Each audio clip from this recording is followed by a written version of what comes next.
रुद्र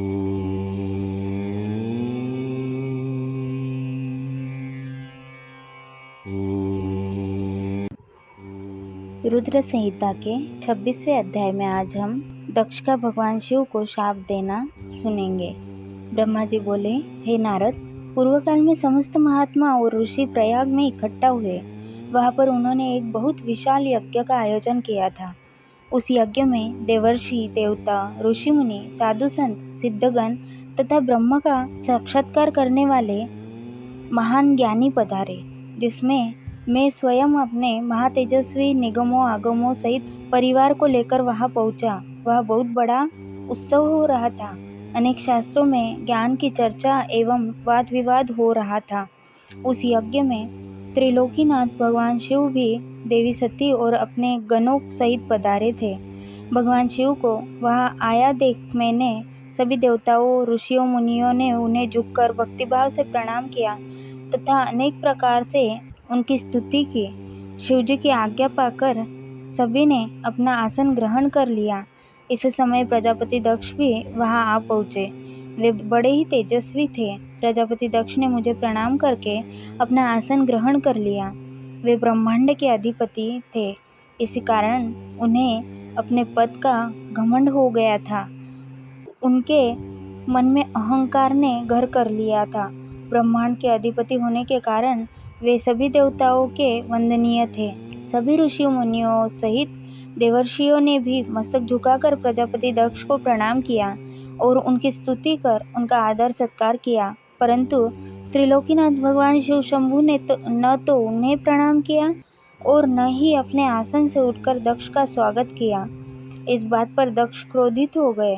ज्ञान शून्य होने के कारण प्रजापति दक्ष ने क्रोधित नेत्रों से महादेव जी को देखा और सबको सुनाते हुए उच्च स्वर में कहने लगे। प्रजापति दक्ष बोले, सभी देवता, असुर, ब्राह्मण, ऋषि मुनि सभी मुझे नम्रता पूर्वक प्रणाम कर मेरे आगे सिर झुकाते हैं। ये सभी उत्तम भक्ति भाव से मेरी आराधना करते हैं, परंतु सदैव प्रेतों और पिशाचों से घिरा रहने वाला यह दुष्ट मनुष्य क्यों मुझे देखकर अनदेखा कर रहा है? शमशान में निवास करने वाला यह निर्लज्ज जीव क्यों मेरे सामने मस्तक नहीं झुकाता? भूतों पिशाचों का साथ करने के कारण क्या यह शास्त्रों की विधि भी भूल गया है? इसने नीति के मार्ग को भी कलंकित किया है।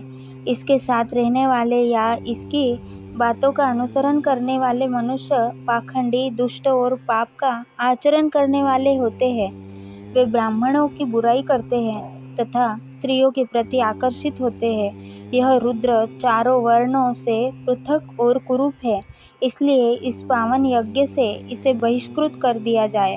यह उत्तम कुल और जन्म से हीन है, अतः इसे यज्ञ में भाग न लेने दिया जाए। पुत्र, क्रोध से विवेक समाप्त हो जाता है।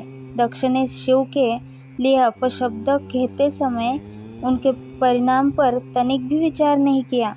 अहंकार के कारण वह शिव के स्वरूप को भूल गया। वह यह भी भूल गया कि आदि शक्ति ने जिसका तप द्वारा वरण किया है वह कोई साधारण मनुष्य, ऋषि या देव नहीं है।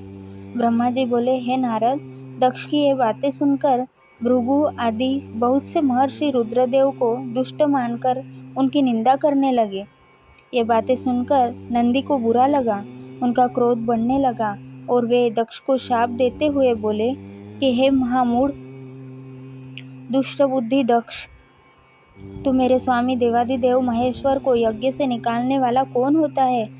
जिनके स्मरण मात्र से यज्ञ सफल हो जाते हैं और तीर्थ पवित्र हो जाते हैं, तू उन महादेव जी को कैसे शाप दे सकता है? मेरे स्वामी निर्दोष है और तूने अपने स्वार्थ की सिद्धि के लिए उन्हें शाप दिया है और उनका मजाक उड़ाया है। जिन सदाशिव ने इस जगत की सृष्टि की, इसका पालन किया और जो इसका संहार करते हैं, तो उन्हीं महेश्वर को शाप देता है। नंदी के ऐसे वचनों को सुनकर प्रजापति दक्ष के क्रोध की कोई सीमा न रही। वे आग बबूला हो गए और नंदी समेत सभी रुद्रगणों को शाप देते हुए बोले, अरे दुष्ट रुद्रगणों, मैं तुम्हें शाप देता हूँ कि तुम सब वेदों से बहिष्कृत हो जाओ, तुम वैदिक मार्ग से भटक जाओ। और सभी ज्ञानी मनुष्य तुम्हारा त्याग कर दे। तुम शिष्ट आचरण न करो और पाखंडी हो जाओ। सिर पर जटा, शरीर पर भस्म एवं हड्डियों के आभूषण धारण कर मद्यपान करो। जब दक्ष ने शिवजी के प्रिय पार्षदों को इस प्रकार शाप दे दिया तो नंदी बहुत क्रुद्ध हो गए। नंदी भगवान शिव के प्रिय पार्षद है। वे बड़े गर्व से दक्ष को उत्तर देते हुए बोले, नंदीश्वर ने कहा, हे दुर्बुद्धि दक्ष, तुझे शिव तत्व का ज्ञान नहीं है। तूने अहंकार में शिवगणों को शाप दे दिया है। तेरे कहने पर भृगु आदि ब्राह्मणों ने भी अभिमान के कारण भगवान शिव का मजाक उड़ाया है। अतः मैं भगवान शिव के तेज के प्रभाव से तुझे शाप देता हूँ कि तुझ जैसे अहंकारी मनुष्य जो सिर्फ कर्मों के फल को देखते हैं, वेदवाद में फंसकर रह जाएंगे। उनका वेद तत्व ज्ञान शून्य हो जाएगा। वे सदैव मोह माया में ही लिप्त रहेंगे। वे पुरुषार्थ विहीन होंगे और स्वर्ग को ही महत्व देंगे। वे क्रोधी व लोभी होंगे। वे सदा ही दान लेने में लगे रहेंगे। हे दक्ष, जो भी भगवान शिव को सामान्य देवता समझकर उनका अनादर करेगा, वह सदैव के लिए तत्वज्ञान से विमुख हो जाएगा। वह आत्मज्ञान को भूलकर पशु के समान हो जाएगा। तथा यह दक्ष, जो कि कर्मों से भ्रष्ट हो चुका है, इसका मुख बकरे के समान हो जाएगा। इस प्रकार बहुत गुस्से से भरे नंदी ने जब दक्ष को और ब्राह्मणों को शाप दिया तो वहाँ बहुत शोर मच गया। भगवान शिव मधुर वाणी में नंदी को समझाने लगे कि वे शांत हो जाए। प्रभु शिव बोले, नंदी, तुम तो परम ज्ञानी हो, तुम्हें क्रोध नहीं करना चाहिए। तुमने बिना कुछ जाने और समझे ही दक्ष तथा समस्त ब्राह्मण कुल को शाप दे दिया है। सच्चाई तो यह है कि मुझे कोई भी शाप छू नहीं सकता है, इसलिए तुम्हें अपने क्रोध पर नियंत्रण रखना चाहिए था। किसी की बुद्धि कितनी ही दूषित क्यों न हो, वह कभी वेदों को शाप नहीं दे सकता। नंदी, तुम तो सिद्धों को भी तत्वज्ञान का उपदेश देने वाले हो।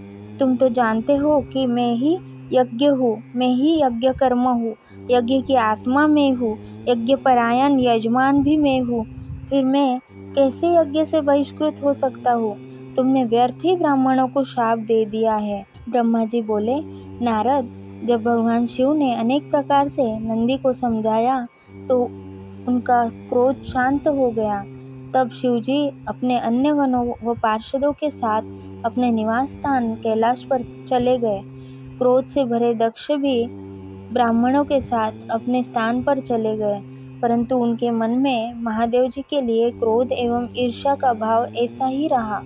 उन्होंने शिव जी के प्रति श्रद्धा को त्याग दिया और उनकी निंदा करने लगे। दिन ब दिन उनकी ईर्ष्या बढ़ती जा रही थी। ओम नमः शिवाय।